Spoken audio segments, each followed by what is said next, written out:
contrario, la femme est dotée d'une persévérance et d'une endurance incroyable.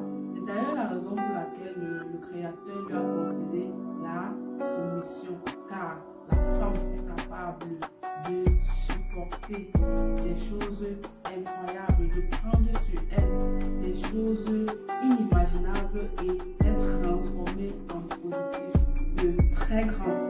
D'ailleurs, vous les verrez en entrepreneuriat, par exemple, si elles sont 10 à se lancer, parmi les 10, 7 au moins 7 s'en sortiront très positivement. Si vous regardez autour de vous, vous constaterez que les entreprises dont les femmes sont à la tête font très long feu pour la plupart du temps, dans la mesure où parfois on pense même que c'est fini, on a arrêté et quelques jours, voire quelques mois plus tard, des solutions surgissent. Vous voyez un peu, on recommence tout de zéro, on part d'un très petit capital pour pouvoir relever l'entreprise au fur et à mesure. Les femmes d'ailleurs parfois ont beaucoup de tortiques, parfois c'est là-bas qu'on va recommencer de zéro pour puiser les fonds et pouvoir donner une nouvelle vie à la dite entreprise afin qu'elle soit florissante, afin qu'elle se développe. La femme a cette capacité-là de tenir sur une longue durée, de persévérer, peu importe que ça lui prendra 5 ans ou 10 ans pour atteindre son objectif. Elle ne regardera pas les résultats tout de suite, dans la mesure où elle se sera dit qu'il pleuve, qu'il neige, j'aurai ce que je veux. Même si pendant 5 ans, je ne dois pas avoir de vêtements, je ne dois pas avoir de voiture, je ne dois pas avoir de bijoux, je me sacrifie parce que j'ai pris cet engagement-là et coûte que vaille, je vais atteindre mes objectifs. En ce qui me concerne, c'était ça le pouvoir attribué aux hommes et le développement pour les femmes. Revenons donc à ce grand entrepreneur pour qui j'ai énormément d'admiration. Alors, le grand entrepreneur de renommée internationale a beaucoup d'expérience, pas seulement à cause de son âge, mais surtout parce qu'il a fait plusieurs pays africains et de la diaspora également, l'Occident. C'est également quelqu'un issu de la diaspora, donc il a aussi travaillé, il continue de travailler de nos jours avec les personnes vivant dans la diaspora qui sont à la fois des entrepreneurs en Occident et dans le continent africain. Et c'est alors qu'il a décidé de nous développer l'idée qui sortait de sa citation: l'homme c'est le pouvoir et la femme le développement. Pour lui, la femme c'est la mère nourricière, la femme c'est la mère de l'humanité, en ceci que c'est elle qui met au monde les enfants, c'est elle qui met au monde l'homme et assure sa croissance, son développement, tant sur la base, l'éducation de base, pour qu'il soit un homme meilleur dans la société de demain.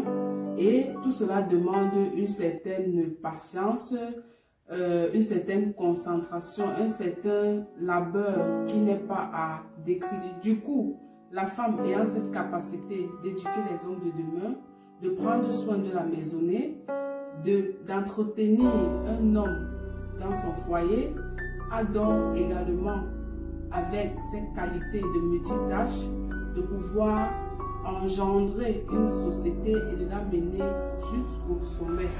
Donc, il a renchéri en disant que on a besoin d'énormément de femmes dans la société, en ceci que lors de ses voyages entrepreneuriaux, il est arrivé dans certaines zones très reculées d'Afrique et dans les dites zones, on s'est rendu compte du fait que les femmes n'avaient pas droit à l'éducation. Donc, l'éducation, faire l'école jusqu'à un certain niveau, voire aller à l'université, c'était uniquement consacré aux hommes. Or, les femmes avaient certaines capacités de développement, en ceci que pour fabriquer des choses comme le soja, comme l'huile de coco ou encore le beurre de karité, cela demandait des techniques et beaucoup d'ingéniosité et dans la plupart des cas, on retrouvait majoritairement des femmes dans ces endroits-là, dans ces entrepôts, à devoir fabriquer à longueur de journée ces extractions d'huile pour pouvoir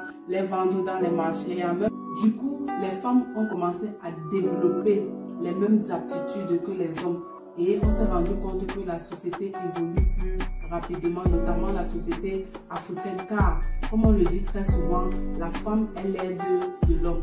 Entre-temps, si la dite femme doit uniquement s'asseoir à la maison et faire des petits business qui vont l'aider à juste gérer sa tontine et attendre tout de l'homme pour gérer scolarité des enfants, loyer, facture de la maison, ça fait beaucoup. Toutes ces charges-là est vraiment énorme pour l'argent masculin. Donc, quand la femme se met à faire les mêmes choses que l'homme, parce qu'elle a les mêmes attitudes et a appris les mêmes choses à investir que ce dernier, ça va donc booster la famille sur le plan économique, sur le plan social également.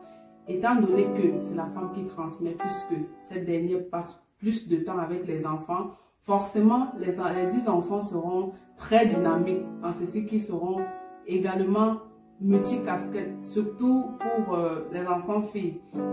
Tout comme leur mère, oui, parce que les femmes de manière générale, surtout dans la société bantou, sont des femmes très très dynamiques, multicasquettes, en ceci qu'elles ont la capacité à être de très bonnes femmes à la maison, gérer la maisonnée, la cuisine.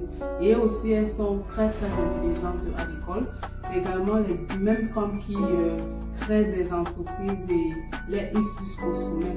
C'était ça, en fait, grosso modo, la place de la femme dans la société que ce très grand entrepreneur africain avait voulu démontrer, car il s'est rendu compte que depuis que la femme est un peu plus impliquée dans le développement de la société par ses actions, ses aptitudes qui sont similaires à ceux de l'homme, voilà, les choses vont beaucoup mieux, car force était de constater que voilà, les hommes étaient plus focalisés sur le pouvoir. Car on est aujourd'hui précisément en train de parler des deux sexes différents. Comment est-ce qu'ils fonctionnent?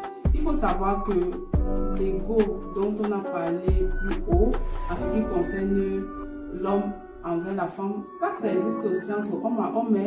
Et c'est à ce moment-là où vraiment c'est gâté, vraiment rien ne marche plus lorsqu'il n'y a pas d'entente entre eux, parce que à ce niveau-là, il y a toujours celui-là qui va dire, c'est moi le plus fort, c'est moi, on doit comprendre ce que je dis, on doit prendre les décisions que j'ai ordonnées, parce que j'ai un background de tel, parce que j'ai fait les études, parce que j'ai fait tel nombre de pays. Oui, c'est aussi le cas. Et lorsqu'il développait cette partie précisément, il s'est appesanti sur ce fait-là. Par contre, nous, les femmes, on nous l'a dit précédemment, nous avons été élevés à l'éducation bantou, modèle bantou. On se connaît la place de l'homme dans la société, dans la maison, et du coup, on n'a pas de soucis à devoir interagir avec lui, mais de temps à autre, si tous sont ouverts d'esprit, personnellement, je pense que la société se porterait mieux et on pourra réaliser dans les temps et dans un futur très très proche des choses vraiment merveilleuses pour atteindre nos objectifs, qu'est de hisser l'Afrique à l'échelle internationale pour qu'elle puisse être au niveau de pouvoir challenger avec les autres nations.